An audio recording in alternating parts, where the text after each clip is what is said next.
নিয়ে চলে গেল। মা হালিমার বেটা মাসুদ কাঁদতে কাঁদতে চলে গেল। মার বুকে লেগে গেছে। মা গো সব শেষ হয়ে গেল, মা বরবাদ হয়ে গেল। মা বলো কি হলো রে বেটা? বলছে না মা গো আমরা জঙ্গলে বকরি চড়াইতেছিলাম, মা হঠাৎ করে দেখলাম জঙ্গল থেকে বড় বড় বাঘগুলা এসে মা আমাদের সমস্ত বকরিকে ধরে নিয়ে চলে গেছে। এখন পর্যন্ত একটাও বকরি বেঁচে নাই।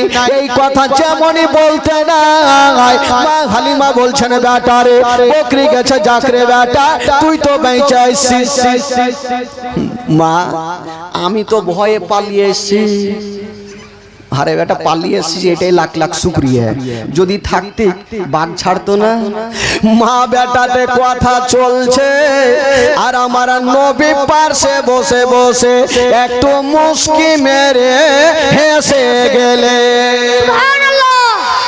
তো মা হালিমার মিজাজ খারাপ হবে কি হবে না? বকরি ধরেছে, আমার মন মিজাজ ভালো নাই, তুই হাসছিস কেন রে বেটা?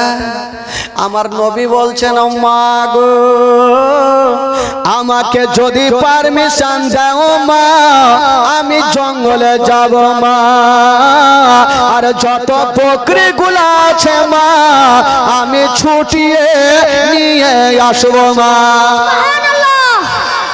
মা হালিমা বলছে তোর মাথা খারাপ? বাঘ একবার ছেড়েছে দ্বিতীয়বার ছাড়বে না। আমার নবী ভাবছেন কি ভাবছেন? আমার নবী জানে আমি যদি জঙ্গলে না যাই তবে জঙ্গলের বাঘগুলা আমার মায়ের বকরিকে কিয়ামত পর্যন্ত খাবে না। জোরে বলুন কিয়ামত পর্যন্ত খাবে না।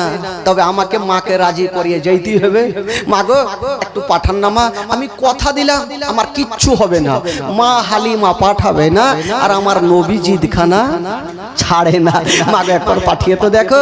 তো মা হালিমা বলছে দেখ বেটা যাবি যা, তবে একটু সাবধানে। আমার নবী বলছেন ঠিক আছে মা চিন্তা নাই আমি যাব। আমার নবী যাচ্ছেন আর পিছনে ঘুরে ঘুরে বলছেন কি বলছেন মা গো আমি চললাম মা যতক্ষণ পর্যন্ত বকরি নেব না আমি বাড়ি ঘুরে আসব না। আচ্ছা বলুন তো ভাই আমার নবী যাচ্ছেন জঙ্গলে, বকরি আনতে পারবে কি পারবে না? একটু জোরে বলুন।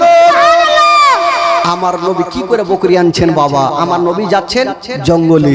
কবি লিখেছেন বাবা ও শিশুবেলায় দয়ার নবী গেলেন একদিন ময়দানে, সূর্য তখন লুকিয়ে দেখেন নবী আছেন কোনখানে। ও শিশুবেলায় দয়ার নবী গেলেন একদিন ময়দানে, সূর্য তখন লুকিয়ে দেখেন নবী আছেন কোনখানে। সামনে দুটি হাত, সামনে দুটি হাত রহমতেরি সাকিনা, সামনে দুটি হাত রহমতেরি সাকিনা, দিন দুনিয়ার বাদশা সেজে তাজদারে মদিনা। তাই হালিমা তোমার কোলে কে এসেছে দেখো না, ও কি মেরে দেখো না, কাছে গিয়া দেখো না, তারা বয়ে দেখো না, খুশবু সঙ্গে দেখো না, দিন দুনিয়ার বাদশা সেজে তাজদারে মদিনা। মেঘে এসে ছায়া করেন মোর নবীজির মাথাতে, সর্প এসে হাওয়া করেন মোর নবীজির গায়েতে। মেঘে এসে ছায়া করেন মোর নবীজির মাথাতে, সর্প এসে হাওয়া করেন মোর নবীজির গায়েতে। সামনে দুটি হাত, সামনে দুটি হাত রহমতেরি সাকিনা, সামনে দুটি হাত রহমতেরি সাকিনা, দিন দুনিয়ার বাদশা সেজে তাজদারে মদিনা। তাই হালিমা তোমার কোলে কে এসেছে দেখো না, ও কি মেরে দেখো না, কাছে গিয়ে দেখো না, তারা হয়ে দেখো না, খুশবু সঙ্গে দেখো না, দিন দুনিয়ার বাদশা সেজে তাজদারে মদিনা। আমার নবী কোথায় যাচ্ছেন ভাই? জোরে বলুন কোথায় যাচ্ছেন? বাঘের কাছে যাচ্ছে। তবে বেরাদার আমার নবী যেমনই পৌঁছে গিয়েছেন বাবা, বাঘের সর্দার বলতে লাগলো ওরে বাঘেরা ওই যে দেখ নবী চলে এসেছে, মামিনার কলেজার টুকরা চলে এসেছে, আব্দুল্লাহ নয়নতারা চলে এসেছে, আব্দুল মুত্তালিবের পোতা চলে এসেছে, তোরা তাড়াতাড়ি করে যা আর নবীর কদমে চুমা দিয়া দে।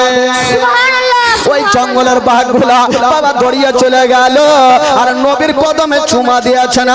আমার নবী বলছেন ওরে বাঘেরা একটা কথা বলো, আমার মায়ের বকরি কোথায়? বাঘগুলা বলছেন নবী গো, আমরা সারা রাত ধরে পাহারা দিয়েছি, বকরির একান রুম পর্যন্ত ক্ষতি করিনি। জোরে বলুন সুবহানাল্লাহ। কেমন ছিলেন বাবা গো, একটা বাঘ পর্যন্ত আমার নবীকে চিনে। ইয়া রাসূলুল্লাহ, আমাদের খাবার ইচ্ছে ছিল না, আমাদের ইচ্ছে ছিল আপনার সঙ্গে দেখা করা। বাবা গো, এই করে আমার নবী পাক বলল ঠিক আছে বকরি নিয়ে আসো। বকরি নিয়ে চলে আসিল। আমার নবী বকরিগুলো হালিমার কাছে নিয়ে গেল। মা হালিমা ভাবছেন আল্লাহ গো, এটা সন্তান কোন এমন সন্তান দিয়েছো, বাঘ না হয় বেটাকে ছাড়লো, বকরি পর্যন্ত ছেড়ে দিল না, একে কোনো মারাত্মক জিন হতে আছে। এই ঘটনা বাবা ঘটনা থাকলো, যদি কোনোদিন বাইচা থাকে এখান থেকে আবার শোনাবো। তবে বেরাদার বন্ধুগণ, একটা দুঃখের বায়ান, মন মাতানো দুঃখের বায়ান এমন ভাবে বলবো ভাই, এমন কোনো লোক নেই যে তার চোখের পানি পড়বে না, খোদার কসম। এমন কোন লোক নাই যে এই ঘটনা শোনার পর তার চোখ দিয়ে পানি ঝরবে না। মাগো একটু ঘটনা শুনেন খালা। আমি জানি আপনারা অনেক ঘটনা শুনেছেন, অনেক বক্তার মুখে ঘটনা শুনেছেন, কিন্তু মাওলানা তাফাজ্জুল কালিমি আজকে নতুন চাঁদপুরের মাটিতে একদিন চাচা হয়ে গেছে, একটু বুঝছেন চাচা, বুঝছেন এই ঘটনা চলাকালীন কেউ কোনো কথা বলবেন না, খোদার কসম কেউ কথা বলবেন না। একদিন আমার নবীর নামাসা ইমাম হাসান হোসাইন, ছোট্ট ছেলে 7 এবং 8 বছরের ছেলে, একটু মন দেন, ধ্যান দেন। ছোট্ট ছেলে মাকে জিজ্ঞেস করছেন, মা গো বাড়িতে কিছু খাবার থাকলে আমাদের দেন মা। ফাতেমার চোখ দিয়ে ঝরঝর করে পানি, কারণ জানেন বাড়িতে কোনো খাবার ছিল না ভাই। ফাতেমা তো জাহরা কাঁদতে লাগলো। দোনো ছেলে বলছেন, মা আপনার কাছে খাবার চাইলাম, আপনি কাঁদছেন কেন? বলছেন, বেটা রে বেটা, একটা দিন আমাকে সময় দাও, আমি তোমার মা, কালকে তোমাদের খাবার দিব বেটা।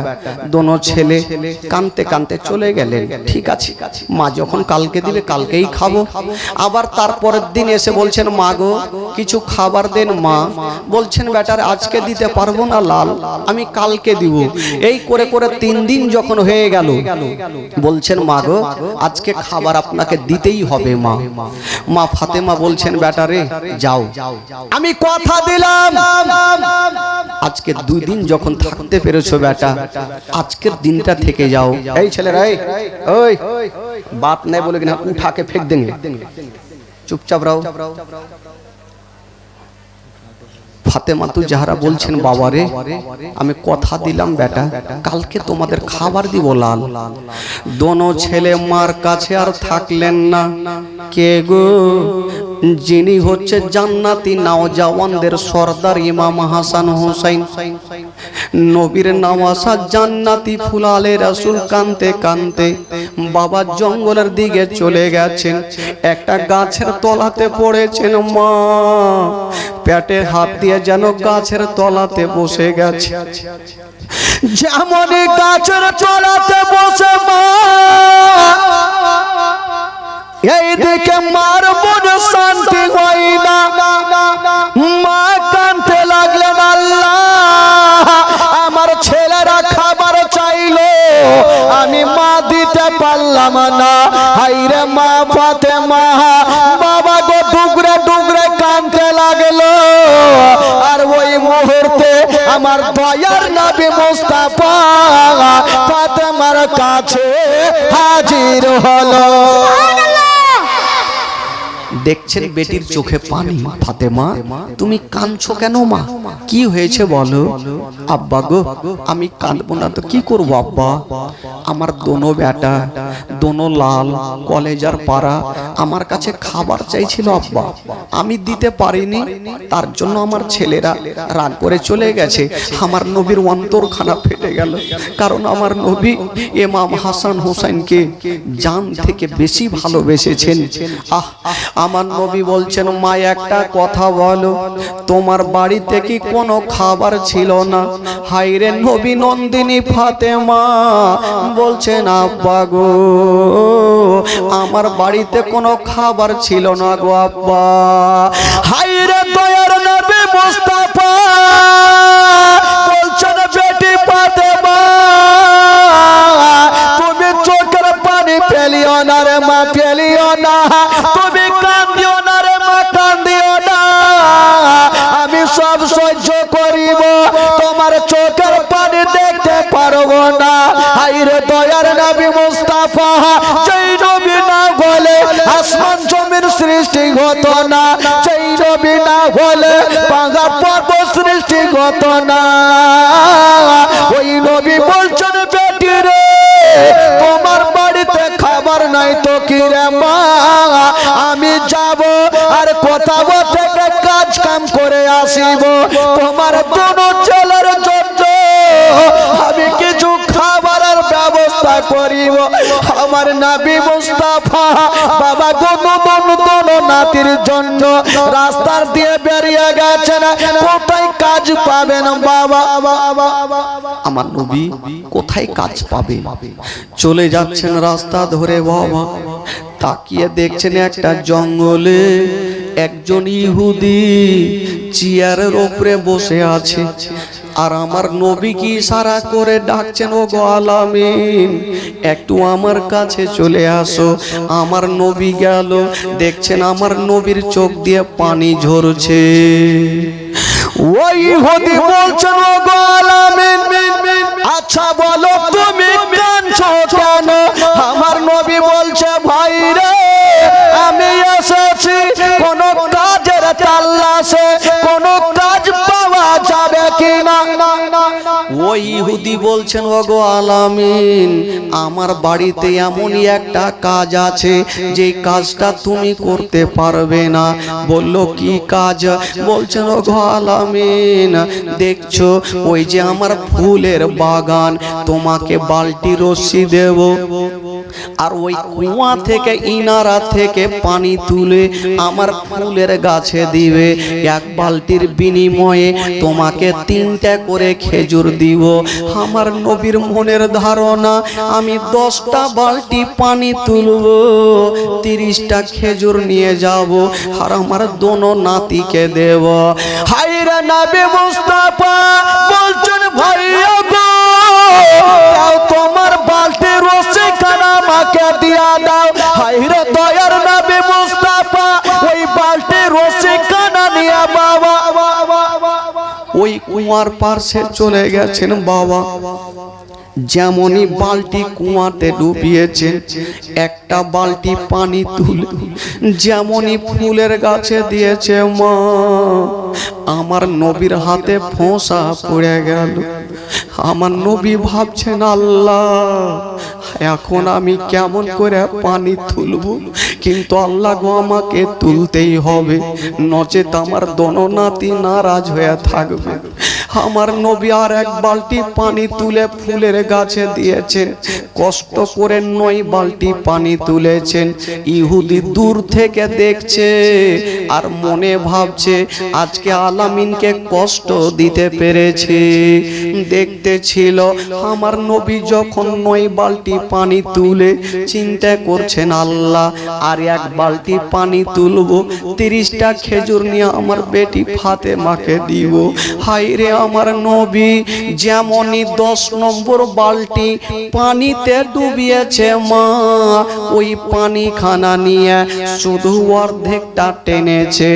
নসিবে কি ঘটে গেল, যে রশ্মি খানাতে বালতি বাঁধা ছিল ওই রশ্মি খানা কেমন করে ছিঁড়ে গেল, আর ওই বালতি কুয়ার মধ্যে পড়ে গেল। যেমনই কুয়ার মধ্যে পড়েছে ওই ধাপাং করে শব্দ যেন ইহুদির কানে, ইহুদি দরিয়া চলে আসিল। ওগো আলামিন বলো আমার বালতি খানা কেন তুমি পানিতে ফেলেছ?